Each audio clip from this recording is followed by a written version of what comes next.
Assalamualaikum warahmatullahi wabarakatuh.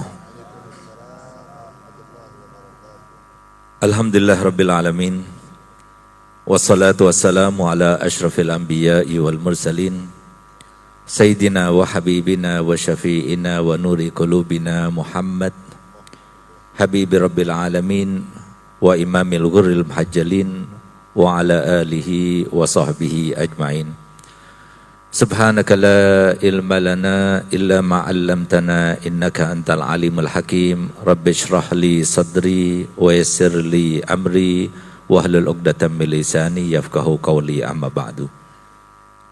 Yang sama-sama kita hormati, kita muliakan, kita taati, kita doakan dan kita banggakan para habaib, para alim ulama, para kiai, para tokoh masyarakat, para pejabat, wabil khusus sahibul hajah Al-Habib Umar Al-Mutahhar beserta besannya Habib Yusuf dan beserta keluarga besarnya, tamu kita Al-Habib Abdullah Baharun dan semua para habaib, para kiai yang mohon maaf saya tidak sebutkan satu persatu, namun tanpa mengurangi rasa hormat kami kepada mereka semuanya. Kita doakan semoga para habaib kita, para alim ulama kita dipanjangkan umurnya, disehatkan badannya, dimudahkan segala urusan mereka dan semoga kita mendapatkan barokah daripada mereka semuanya insyaallah. Amin ya rabbal alamin. Dan semoga kedua mempelai mendapatkan kehidupan yang samawa berkat doa daripada para ulama, para habaib insyaallah, dan keduanya mendapatkan taufik dan hidayah serta riayah inayah, dan kita semuanya insyaallah mengamininya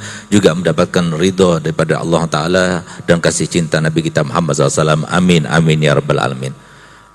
Masyarul muslimin wal muslimat rahimakumullah. Tadi kita bersama-sama menyaksikan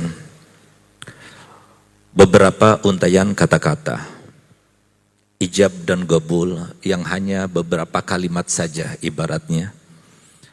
Akan tapi kalimat itu mengungkapkan suatu amanah yang didapatkan langsung bukan daripada wali calon mempelai wanita kepada calon suami, tapi didapatkan langsung suami dari Allah Subhanahu wa taala. Oleh karena itu, maka di sini kita harus ambil pelajaran dan hikmah yang sedalam-dalamnya. Karena Nabi kita Muhammad SAW sesuai dengan firman Allah Ta'ala dalam Al-Quran, ma farratna fil kitabi min syai'. Tidak pernah aku luputkan sesuatu yang kita perlukan dalam kehidupan ini kecuali semuanya sudah aku jelaskan. Baik dalam Al-Quran diuraikan maupun dalam hadis sudah dijelaskan. Semua yang terkait dengan apapun yang kita ingin ketahui bersama-sama, baik itu konsep kehidupan, baik kehidupan yang terkait dengan pribadi kita, rumah tangga kita, finansial kita, bisnis kita, bagaimana kita membina keluarga kita dan sebagainya, semuanya sudah dijelaskan oleh Nabi kita Muhammad SAW. Termasuk bagaimana kita menjalani rumah tangga yang memang tentunya kita tahu bersama, ternyata rumah tangga itu adalah separuh daripada ujian terletak di dalamnya. Sehingga pantas kalau Nabi SAW bersabda dalam hadisnya, man tazawwaja faqad akhraza nisfa dini falyattaqillah fin nisfil bagi. Barang siapa yang menikah, berarti separuh daripada ujiannya itu berada di genggamannya. Bahkan Nabi dalam hadis yang lainnya, Nabi SAW bersabda, khairukum li ahli, wa ana khairukum li ahli.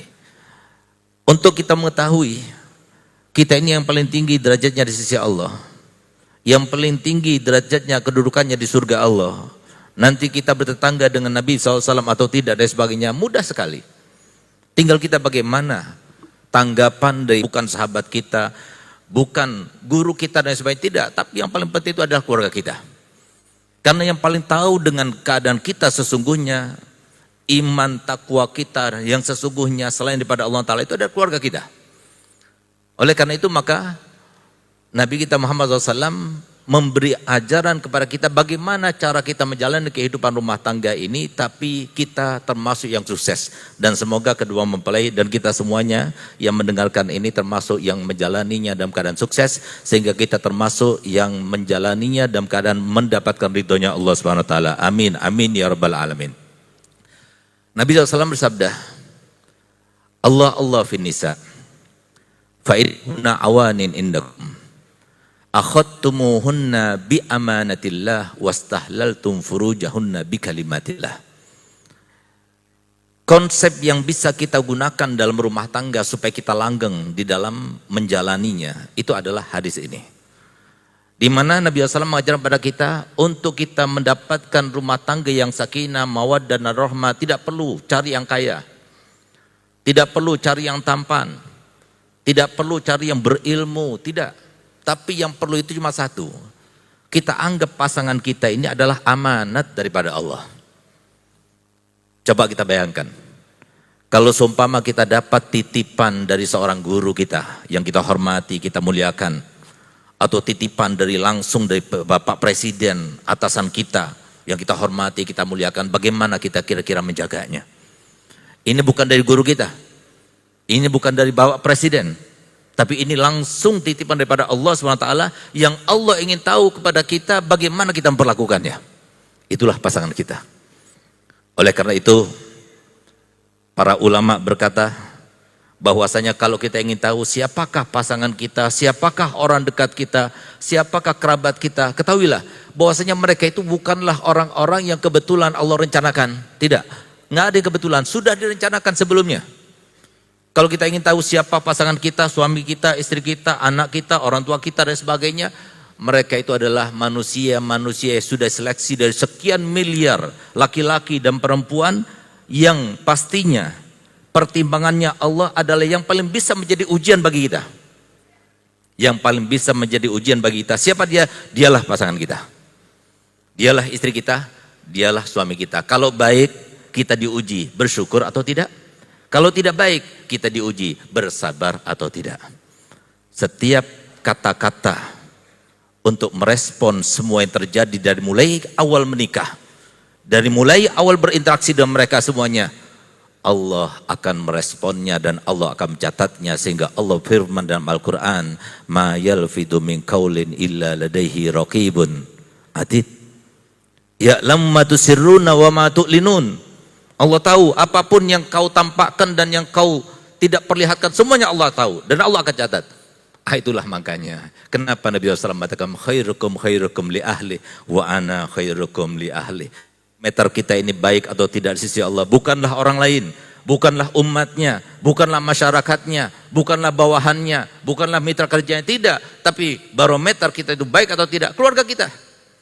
Kalau sudah istri kita mengatakan kamu adalah suami yang terbaik, suami kita mengatakan kamu adalah istri yang terbaik, orang tua kita mengatakan kamu adalah anak yang terbaik, sementara saudara kita juga mengatakan kamu adalah saudara yang terbaik, kerabat kita mengatakan kamu adalah kerabat yang terbaik, dipastikan kita adalah kerabat yang terbaik.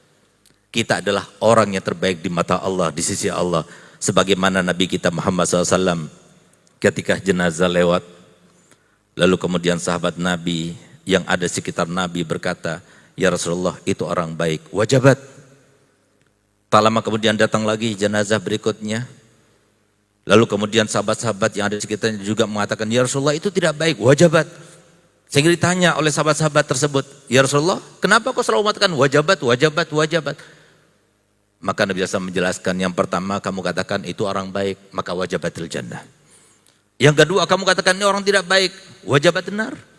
Antum syuhadaullahi alal ardi, kalian itu adalah saksi-saksi Allah di muka bumi. Oleh karena itu, apa modal kita di dalam menghadapi kehidupan yang begitu sulit? Mohon maaf, enggak saya, enggak guru kita, enggak kiai siapa, enggak habib siapapun, kecuali semuanya dalam keadaan kesulitan dalam kehidupan ini. Karena Allah sudah menyatakan, bahkan pernyataannya diawali dengan sumpahnya dalam Al-Quran. Allah sebutkan, la uqsimu bihadzal balad wa anta hillun bihadzal balad wa walidin wa ma walad laqad khalaqnal insana fi kabad. Aku bersumpah demi kota suci Makkah, aku bersumpah demi engkau yang tinggal di kota suci Makkah, aku bersumpah demi mereka yang melahirkan dan tidak melahirkan dan apa yang dilahirkan. Apa isi sumpahnya Allah Ta'ala yang diabadikan dalam Al-Quran? Aku ciptakan semua manusia dalam kesusahan. Oleh karena itu, kenapa Nabi kita Muhammad SAW sampai dalam hadisnya, ketika beliau itu suatu waktu beliau menangis sejadi-jadinya, Sehingga kemudian beliau berkata, "Lau alimtum ma alimtu labakaitum katsiran walau dahiktum qalilan wala hasaitum ala ru'usikum at-turab." Seandainya kalian tahu dengan apa yang aku ketahui, maka kalian akan menangis banyak, akan tertawa sedikit, akan mengambil tanah kemudian menaburkannya di atas kepala. Lalu kemudian setelah Nabi SAW meninggal, diteruskan oleh Abu Bakar Siddiq, sama seperti itu. Beliau menangis sejadi-jadinya. Lalu beliau berkata, andai kata Abu Bakar Siddiq sebagai seekor kambing yang digemukkan oleh pemiliknya, lalu setelah gemuk kemudian disembelihnya, lalu dimakannya, dikunyahnya, kemudian dicernanya dalam perutnya, kemudian menjadi kotoran. Andai kata Abu Bakar adalah kambing itu yang sekarang menjadi kotoran. Lalu kemudian setelah itu Sayyidina Umar di sampingnya, beliau menangis juga, kemudian dia berkata, andai kata Umar adalah rumputan yang dimakan oleh kambing itu, kemudian dicerna dalam perutnya, lalu kemudian menjadi kotoran, andai kata Umar itu rumputan yang sekarang menjadi kotoran. Kenapa mereka demikian? Karena menjalani kehidupan tidak mudah. Apa modal yang harus kita jalani supaya kita selamat? Jangan aman untuk kehidupan terutama di akhir zaman yang sudah disifatkan oleh Nabi kita Muhammad SAW. Sifat fitnah di akhir zaman begitu dahsyat sehingga Nabi mensifatinya kalailil mudlim, seperti malam yang gelap gulita. Kita bisa bayangkan bagaimana ketika gelap gulita ada di antara kita, kita tidak bisa bayangkan mana yang keluarga kita, mana yang bukan, mana yang milik kita, mana yang bukan. Itulah yang terjadi sekarang ini. Cukup kita belajar. Iblis itu sudah pernah beribadah kepada Allah selama 185.000 tahun. Dia dikatakan oleh Nabi SAW, diceritakan kalau malaikat itu sebelum ketemu dengan iblis, sebelum dia itu dikutuk oleh Allah Ta'ala, ketika bertemu dengannya, bangganya, bahagianya luar biasa karena telah berjumpa dengan makhluk Allah yang paling banyak ibadahnya, yang paling banyak ilmunya. Tapi lihat bagaimana sekarang, terkutuk dia. Siapa yang bisa menjamin kita meninggal dalam keadaan seperti sekarang ini?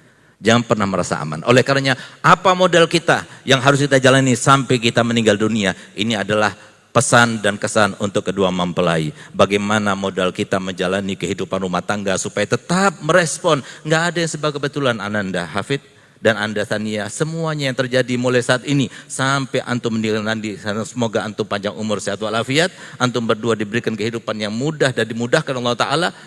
Yang harus antum jalankan adalah yang pertama, minta doa.